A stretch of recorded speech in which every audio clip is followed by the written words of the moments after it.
ভরসা করুন আল্লাহর উপর। আল্লাহ তাআলা বান্দার জন্য যা কিছু নির্ধারণ করে রেখেছেন তার সবটাই বান্দার কল্যাণের জন্য, যদিও আপাতদৃষ্টিতে তা ভালো হোক কিংবা মন্দ, স্বস্তিদায়ক হোক কিংবা যাতনাময়, এই বিশ্বাস পোষণ করা ঈমানের অবিচ্ছেদ্য অংশ।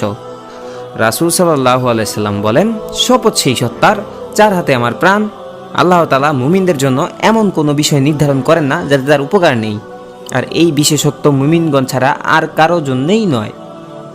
সুতরাং আল্লাহ আপনাকে যা দিয়েছেন তা নিয়ে অতি উল্লাসিত হবেন না, আর আল্লাহ আপনাকে যা দেননি তা নিয়ে দুঃখ করবেন না, কারণ এসবই আল্লাহ লিখে রেখেছেন, এবং সব সময় আল্লাহর প্রশংসায় মগ্ন থাকবেন। ভরসা রাখুন একক সত্তার উপর।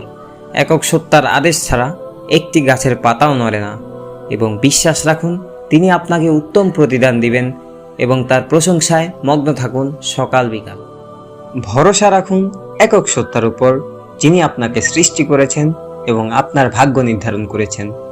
এমন কিছু তিনি নির্ধারণ করেননি যাতে আপনার কষ্ট হয়।